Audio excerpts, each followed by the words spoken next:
let me assert my firm belief that the only thing we have to fear is fear itself. When the Japanese attacked Pearl Harbor, our west coast became a potential combat zone. Living in that zone were more than 100,000 persons of Japanese ancestry, 2/3 of them American citizens, 1/3 aliens. We knew that some among them were potentially dangerous. Most were loyal. But no one knew what would happen among this concentrated population if Japanese forces should try to invade our shores. And at night, I happened to turn on the radio, and here they're just blasting away that Japan, bombed Pearl Harbor. Oh my gosh, that really shocked us. I guess there's the war gone. But somehow war seemed so far away, and to me it was hard to believe,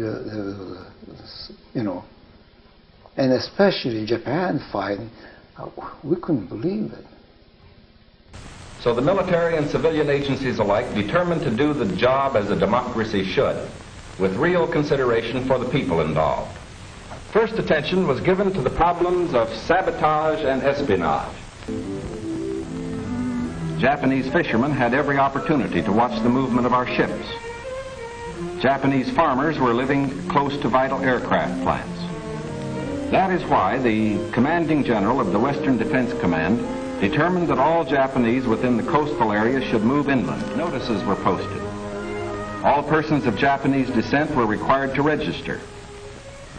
They gathered in their own churches and schools, and the Japanese themselves cheerfully handled the enormous paperwork involved in the migration.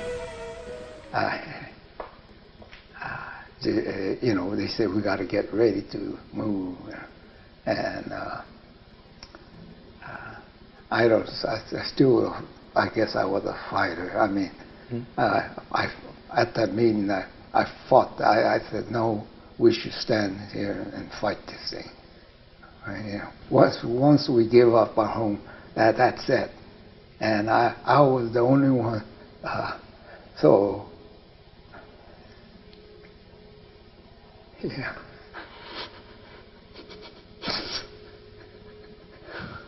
I fought it. And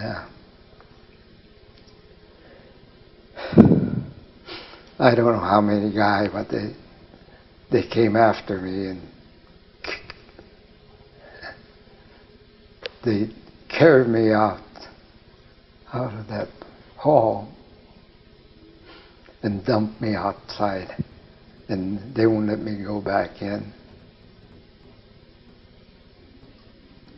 Government agencies helped in 100 ways. They helped the evacuees find tenants for their farms. They helped businessmen lease, sell, or store their property.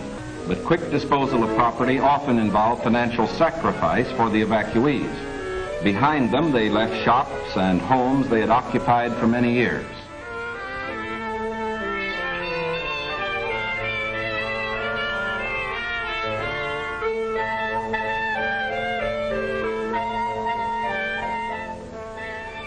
Their fishing fleets were impounded and left under guard. At each relocation center, evacuees were met by an advance contingent of Japanese who had arrived some days earlier and who now acted as guides.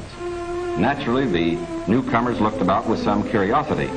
They were in a new area, on land that was raw, untamed, but full of opportunity.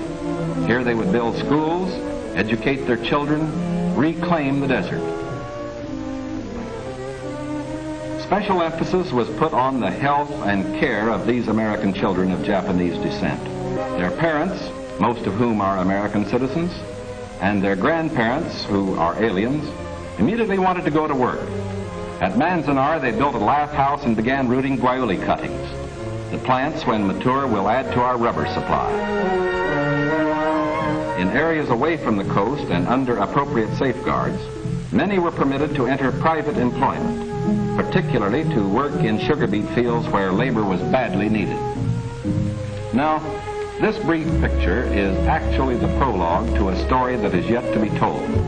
The full story will begin to unfold only when circumstances permit the loyal American citizens once again to enjoy the freedom we in this country cherish, and when the disloyal, we hope, have left this country for good. In the meantime, we are setting a standard for the rest of the world in the treatment of people who may have loyalties to an enemy nation. We are protecting ourselves without violating the principles of Christian decency. And we won't change this fundamental decency no matter what our enemies do. But of course, we hope most earnestly that our example will influence the Axis powers in their treatment of Americans who fall into their hands.